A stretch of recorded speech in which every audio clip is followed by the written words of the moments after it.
watching. Subscribe.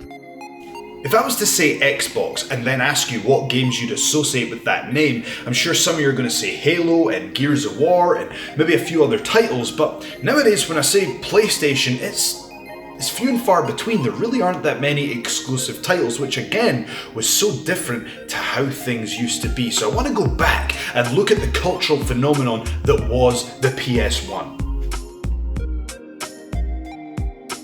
The PS1 redefined what gaming could be. You know, it wasn't just about kids and hardcore gamers anymore. This could also be for an older and more affluent audience. With titles like Tomb Raider, Tekken, Wipeout, Gran Turismo, Metal Gear Solid. It was all about that high adrenaline action that an older demographic could relate to. But kids weren't left out either, because they had the likes of Crash Bandicoot, Spyro, and many other brands that they could relate to with the console. What was clear is that the PS1 had an identity, and it was very different from both Sega and Nintendo at the time. And it wasn't just the software that was different, it was the hardware as well. Now we all know that Sega Saturn dropped out the race rather quickly, which left the two main competitors of the Sony PlayStation and the Nintendo N64, both with very different hardware setups. Sony decided to use the massive storage capacity bonus that CDs could carry, whereas Nintendo decided to go for the instantaneous loading speeds that the cartridges could provide. So whilst Nintendo could boast about super fast loading times, there was really no comparison when it came to Sony PlayStation games' ability to carry up to 10 times the data that could be stored on an N64 cartridge. But what's really interesting is that these design choices had a profound impact upon the games that were released on the systems. Now there's loads of great videos out there about this, but I'm going to summarise it for you real quick.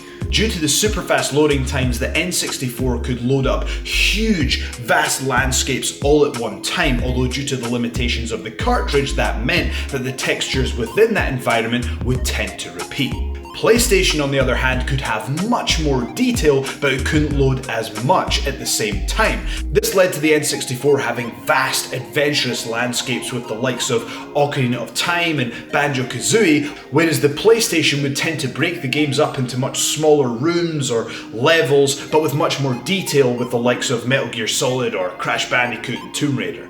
The Sony PlayStation and the Nintendo N64 were both amazing consoles, and hey, I'm not going to sit here and make a case for which one of them is the best, because both of them are two of the greatest consoles of all time. But what's clear is that they're both very, very different, with a very different library of software.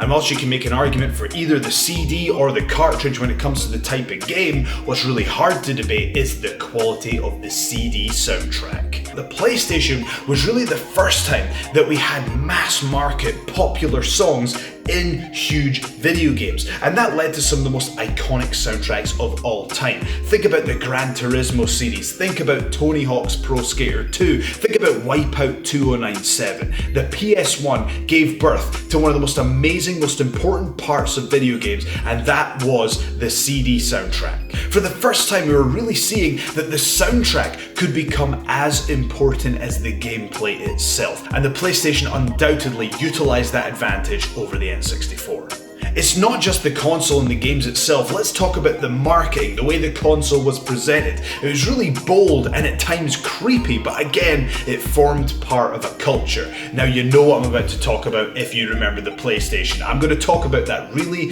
creepy advert. The one where they took the girl giving the interview and they kind of skewed her face to make it look as creepy and eerie as possible. This marketing campaign wasn't in your face about the console or the games, it was in your face about the culture that surrounded the PlayStation. We remember that when we think about the launch of the PS1. If you don't know what I'm talking about, go and Google it. The advert is called Mental Wealth. But the truth is, as soon as I typed in PlayStation advert, it is the first thing that came up, and if you're in your late 20s or early 30s or beyond, chances are you're going to know exactly what I'm talking about. The reason I think this is important is because it was taking a mass market product but presenting it in a way that was a bit cooler than that. The marketing wasn't mass market. They were willing to take risks outside of what the obvious choice of marketing was going to be. It was bold, it was in your face, it was the 90s. It was the 90s in a box. Not only did it have this unique way of marketing the product on television, but they also market the product through demo discs. Who remembers the iconic Demo Disc 1? For a crisp $5, you could have demos of 7 to 8 of the most popular games on the PlayStation, and when you were a kid, the hype was real. You know, I felt value-wise that there was sometimes more value in a demo disc than a full title at times. Who can remember the Sea Life demo, the walking dinosaur? It was unlike anything we'd ever seen before. Now, when I went to look at this online, there was actually someone had posted a video of them playing Demo 1, and the smile on their face, it was from ear to ear. And why?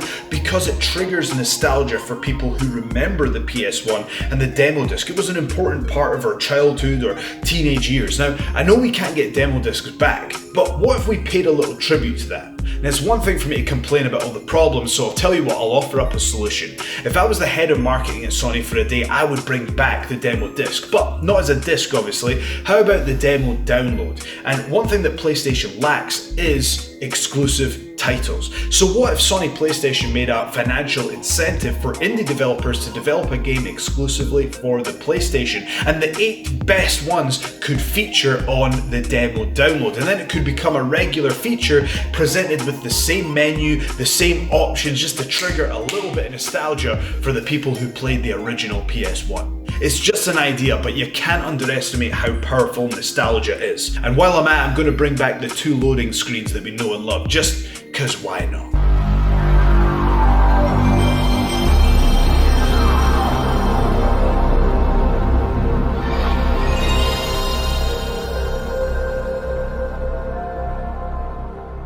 To summarise, there's loads of little things that we could suggest and fix, but the main point is we need more exclusive titles. It's as simple as that. Do you remember when Grand Theft Auto was only available on the PlayStation?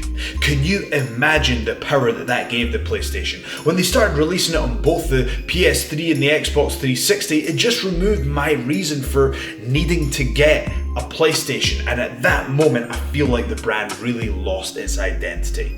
That's just one example, but I really feel like PlayStation has just over time given up every reason for needing to own a PlayStation, when you compare it to Nintendo, for example, who have scrapped entire titles just because it's not innovative enough. Even though they know they're going to make loads of money, it doesn't meet their standards. Example being the latest Metroid release that was entirely scrapped. It just feels like over time PlayStation has lowered its standards little by little by little, detracting from the brand, and that's the problem right there when we talk about the word brand. It is the most valuable thing you can have, but it's impossible to quantify, and you don't realize the damage that's been done until it's too late.